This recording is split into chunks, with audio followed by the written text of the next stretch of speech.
I'm going to show you how I'm going to make the corner pieces, the trim. I start with some rough sawn cherry. This is cherry that I bought back from Virginia.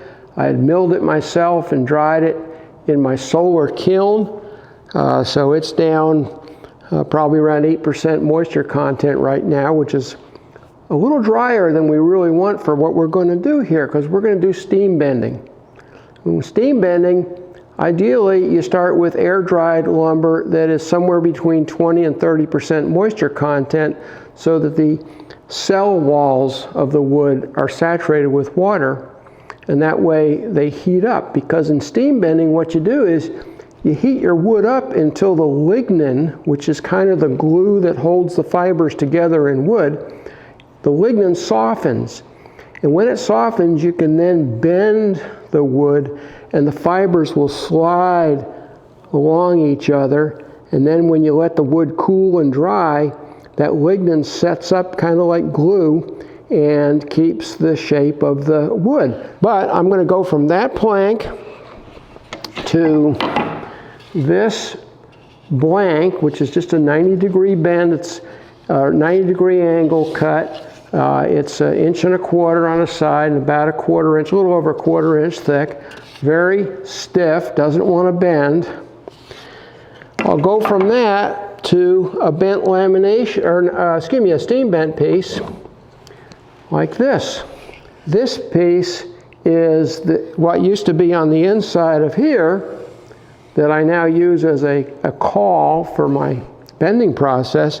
In this video, I'm going to go through how I design the bending jig, which is what we bend this around, how I make the caul, how I cut this angle, 90-degree angle, how the steam chamber itself works. We'll go through a steaming process and bending a piece. And when we're all done, you'll see how we went from that to this. Well, I've got square blanks cut for the corners. Now the trick is to cut the, the corner out and do it safely. So I've come up with a means that uses a little auxiliary guide fence, I guess you could call it, that clamps onto the main fence, and I extend it just to where the blade stops cutting, so that later on this can fall away. I don't want it to get trapped in there. I want a good guide on the way in, but on the way out I want the piece to be kind of free.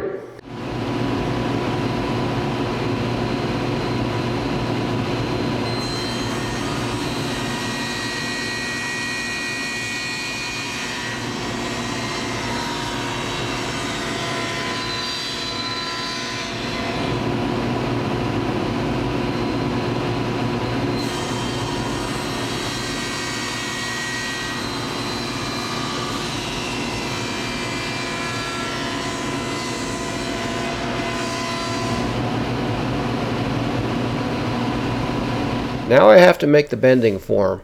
I'll start by bringing up the corner of the pulpit in Design CAD and put it into the 2D view on top of what I've already drawn as the outline of the template. And you can just see here how if I rotate the corner into the, you can see how I actually came up with the curvature I needed for that template. So once I have that template drawn in Design CAD in the 2D view, and you can see here where the spine of the corner would fit, I go ahead and print this out in 4 panels, which I can then cut with scissors, tape together, and have a template. So I made this paper template, laid it down on my plywood, trace it, cut it out, then take it over the bandsaw, clean it up. Make 2 of those. I'll make 2 thin pieces using some Luan plywood, and that'll give me the thickness I need for my bending form.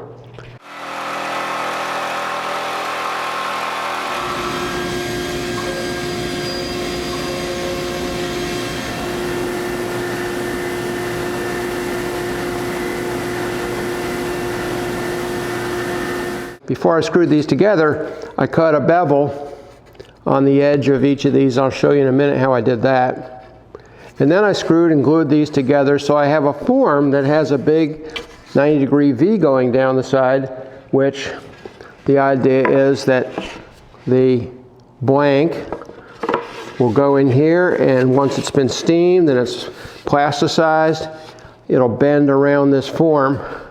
Key here is that this V shape fits in the bottom of the form, and what I'll show you when I do the bending is a big metal strap goes around and basically pulls this into shape.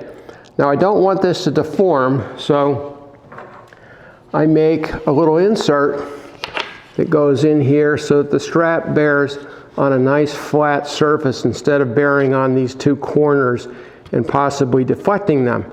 If the strap is bending on this surface, it means that there's pressure evenly distributed along the walls of the V. And the form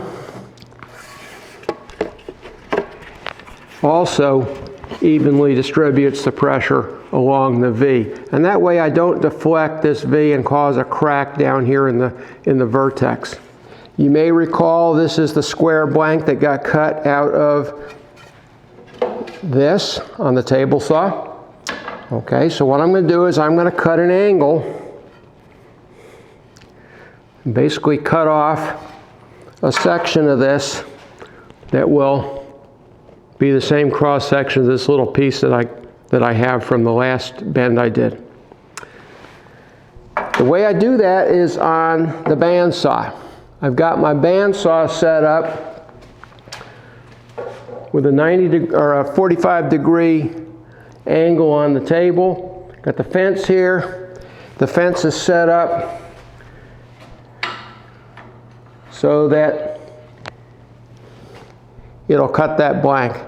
When I'm doing the bending form, I do the same thing, except the bending form is curved. So as I feed, the half here through the bandsaw, I have to be careful to make sure that this edge is always tangent to the table. Now the actual drying phase for a steam bent piece takes at least several days. It really depends on the thickness of the work. And so you have to really keep your work in a form that is going to prevent the piece from returning to its straight position. So what I did for the pulpit was I took 3/4 inch plywood, cut it in the same profile as the bending form, and milled a V-notch down the center using a V-bit in my router table. Simply ran the work through like this, and then using, in this case, 4 clamps, just clamped my bent piece to here and let it dry. And I made 3 of these for 3 sides, and I'll use the actual bending form as a drying jig for the 4th piece. So here's the actual bending table. This is the form I'm going to use to bend the pulpit pieces. And the way this works is I have a strap clamp here. It's got an adjustable end. I've got a wrench that I can use to tighten and loosen that to make this shoe move in and out. There's a fixed end here, and the idea is I will take that blank from the steam box, bring it in here, put it in between the fixed and movable ends, tighten up the clamp just enough so I start to get a little bowing. The idea is when I'm making the bend, I don't want the outer fibers in the radius to stretch. I want the inner fibers to compress.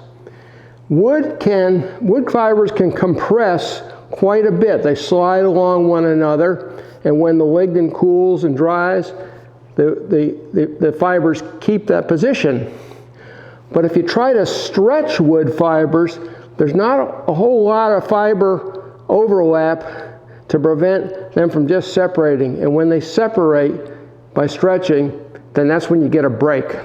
So you got to clamp this to make sure that the outer fibers, the outer radius, cannot stretch. So I'll go ahead and I'll clamp this in my clamp, then I'll take, and you got to work fast when you're doing this. I'll take this over to the form and clamp this on. Okay, I'll clamp that on, and then that's with the blank in there. And then I will start to bend the blank with this long handle. Gives me a lot of leverage. And as I get the blank bending, I'll keep adding clamps along the length.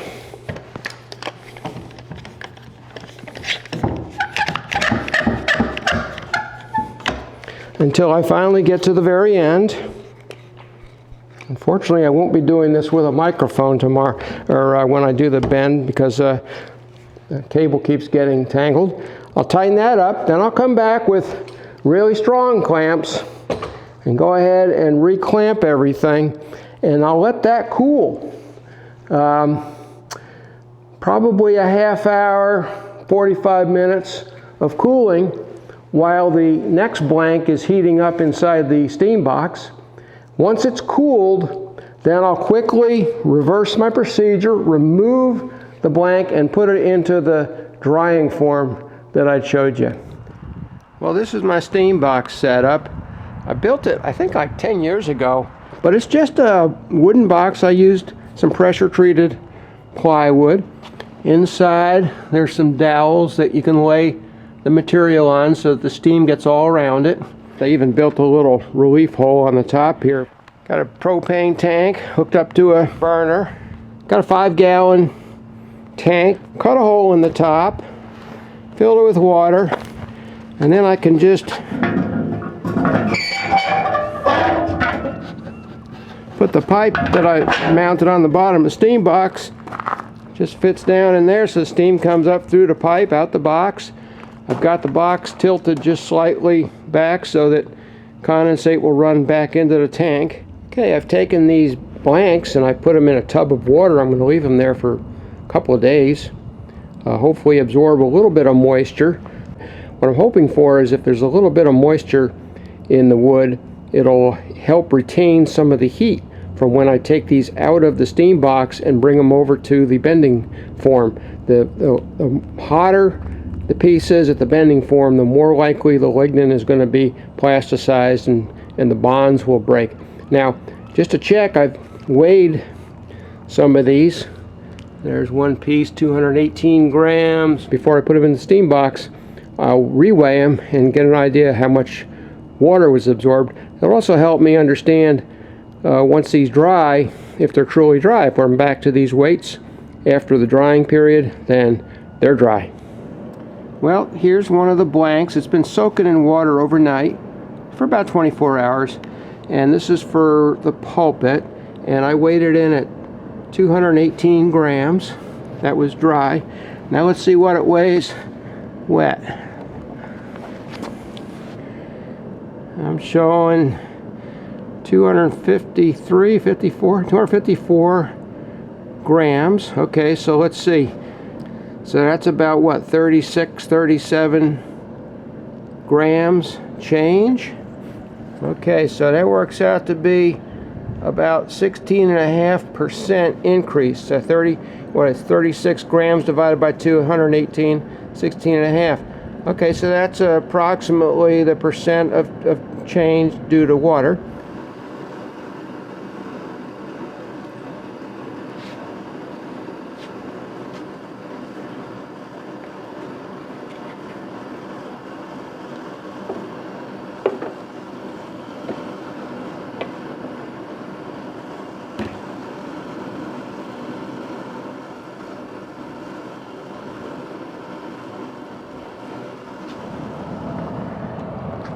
Well, we got over 211 degrees there on the thermometer, so we're doing pretty darn good.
Okay, so that was kind of some fast work, but sounds like it bent pretty good. I didn't hear any cracking, and we'll leave it in there for about a half hour. Then I'll take it out and put it in the drying form, and then bring the next blank in to be bent.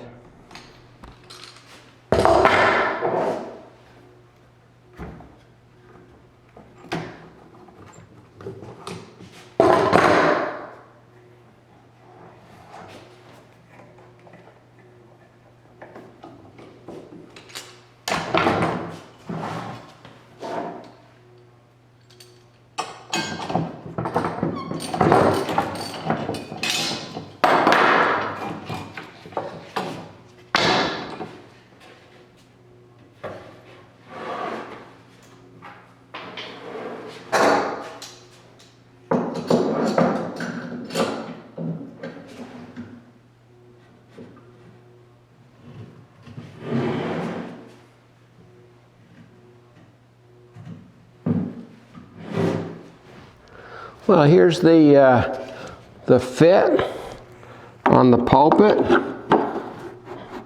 Fits really nicely. Now, the reason it works so nicely on the pulpit is because even though this curves out like this, the plane of the axis of the curve is a straight line. So I just had to take this piece of wood and just bend it. I didn't have to bend it in two directions, just in one direction, like that. And by capturing this fully in the bending form and the caul that fit inside here, these sides couldn't wiggle around and do funny things. We're actually bending 1 1/4 inch thick stock. It's just that it's really thin on this. It's like trying to bend an I-beam. So it's a really pretty tough bend, but it worked well. Now, the altar, that's a different story. The altar not only bends towards you, but it kind of bends out this way to the left a little more because the side has more curvature than the front. And so, as opposed to the pulpit where the front and the sides had the same curvature, so basically it was a nice straight up and down line on the edge. This line, I think you can see, kind of looks like it bends off to the left. So that's a compound curve. You know, you're not only curving toward the camera, but you're also curving to the left. And the problem is trying to get a bending strap around that so that this 1 1/4 inch thick wood doesn't stretch on the outside and break its fibers is not possible. At least I haven't been able to figure out how to do it. So this edge is going to have to use a different technique, and that's for a different video.